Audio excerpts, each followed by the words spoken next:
And we start the Fox 8 Morning News at 5 with breaking news that could affect your morning commute. That's right. Both lanes of Peters Creek Parkway are closed after a hit-and-run crash. This is the area right outside of BB&T Ballpark. Our Nick Sturdivant is live at the scene to give us a look at what's happening. So this road is shut down, Nick, right?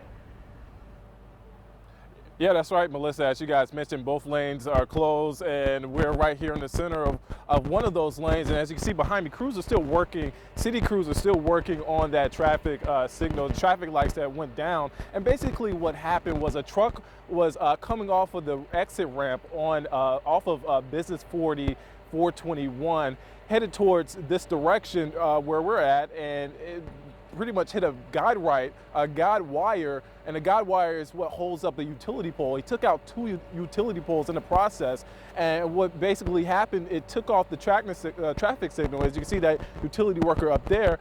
The hard part is Duke Energy has already left the scene, but again, city workers pretty much have to restore the traffic signals. That takes a while. We don't know how long they're going to be out here on the scene. They've been working out here for a while, but a good chunk of Peters Creek Parkway is still closed right now. Traffic is not impacted, and as you can see, this up towards the Link Apartments and BB&T Baseball Park pretty much shut down. And if you're making that morning commute either direction, even toward downtown or the other end of Winston-Salem, you want to exercise patience. But again, we don't know how long they're going to be out here. Police are still investigating the hit and run. But again, we'll be out here all morning trying to figure out what happened and see how impacted traffic is throughout the morning. Back to you guys. Nick, have you heard on any word on outages regarding the homes and businesses nearby?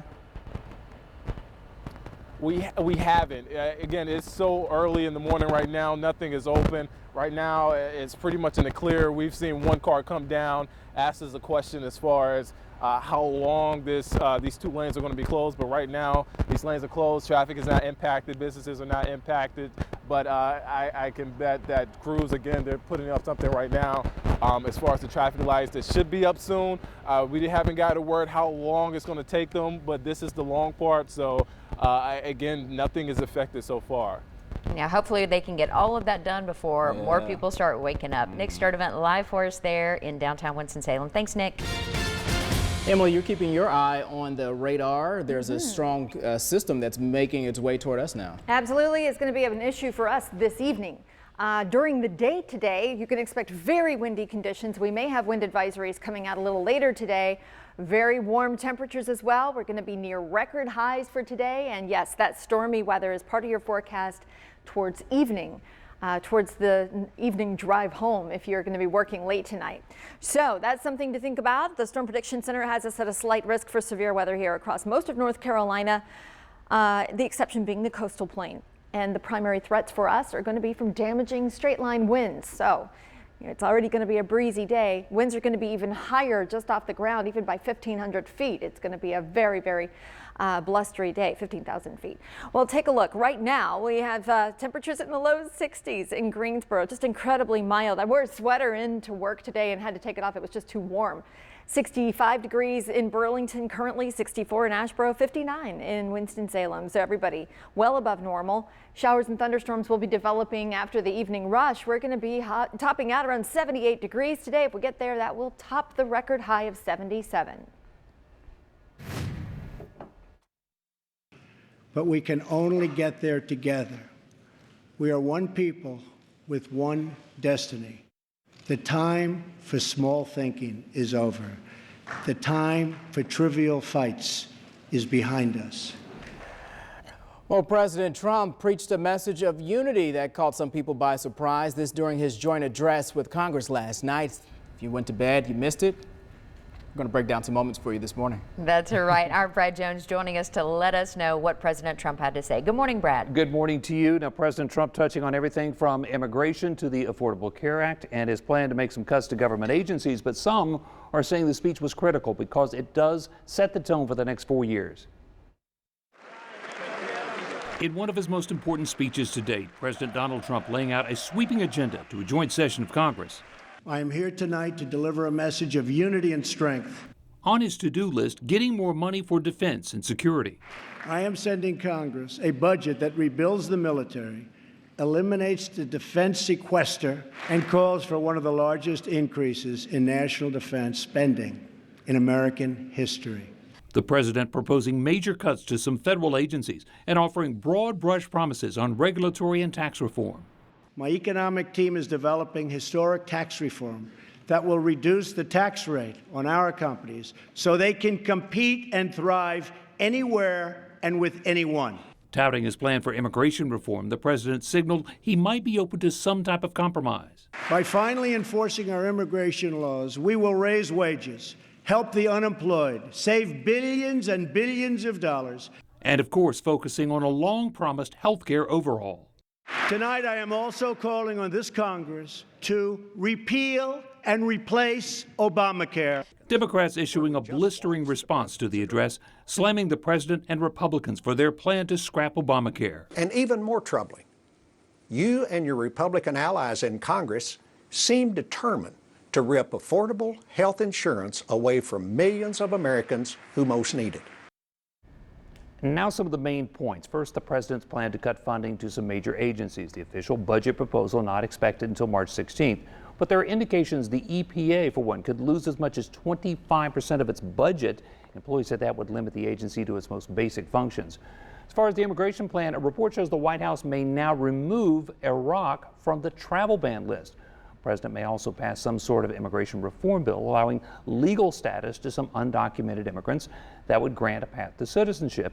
It would also allow undocumented immigrants who are not violent criminals to work and pay taxes without being deported. Another focus, repealing the Affordable Care Act, but even Republican leaders still split on that. One version would limit tax breaks on employer-sponsored plans and offer tax credits based on age instead of income. But some leaders say that would only end up being raising taxes on the middle class, which is kind of something that goes against every political move out on the campaign trail. And that's where you're hearing Senator Ted Cruz tweeting out that a full repeal is the only thing that's acceptable. So, changing, the stipends for tax credits, a lot of people, Republicans, aren't going to support that. There are a lot of variations on the Republican side about just the best way to do that. It's one of those things where I heard as the Pottery Barn analogy. You break it, you bought it. And Democrats are saying, okay, do what you're going to do. But if this doesn't work, it's completely on you because we already had a plan in place, and that's where the politics is coming in. It's been interesting to see the rush kind of put on hold and slow down a bit. There was such a rush with the Affordable Care Act and a rush with the travel ban. Now there's a lot of conversation and taking different perspectives. It's an incredibly complex issue. Oh, yeah. It really is, and I think both sides would agree that's the one thing they can agree on. Let's get it right. All right, Brad, thanks so much.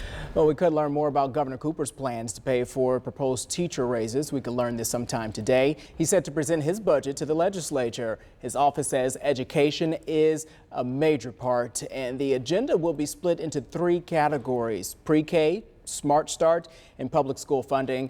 The governor first made his promise to increase teacher pay last week. He did that in Winston-Salem. His proposal raises teacher salaries an average of 5% this year and another average of 5% next year. Lawmakers and LGBT advocates in our state still going back and forth over the controversial law known as House Bill 2. LGBT advocates want to see a full repeal of this law, but Republican lawmakers are backing a new proposal that allows cities to hold referendums, basically votes on non-discrimination ordinances. Governor Cooper and the Democrats in our state say that's basically putting civil rights up to a vote. Is not different from House Bill 2 in its discriminatory intent. It is, however, different in how it discriminates. If we're going to take the right action, we ought to take it at the right time to minimize the damages. And if this repeal vote fails, this General Assembly can't hold another vote to repeal the law, meaning a passable bill is necessary. Family and friends gathered to remember Diana Sanchez Varela. She's the Southern Guilford High School student who was killed in a crash on Friday.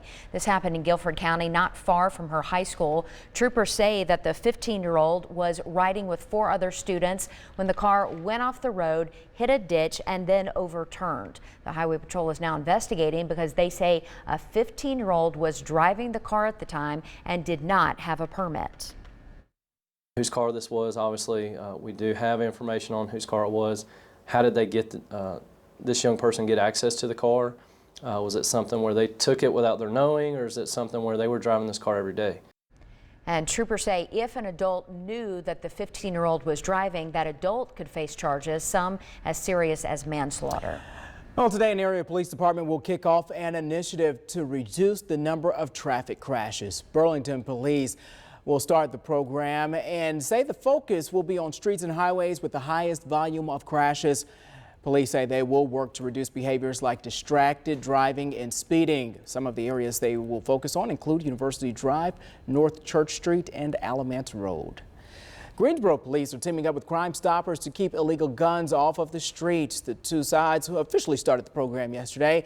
It allows people to submit anonymous tips about stolen guns, firearms used in crimes, and or people who may have illegal weapons. The program will pay a minimum of $250 to anyone whose tip leads to an arrest or confiscation that is, of an illegal gun. 10 minutes after 5 o'clock.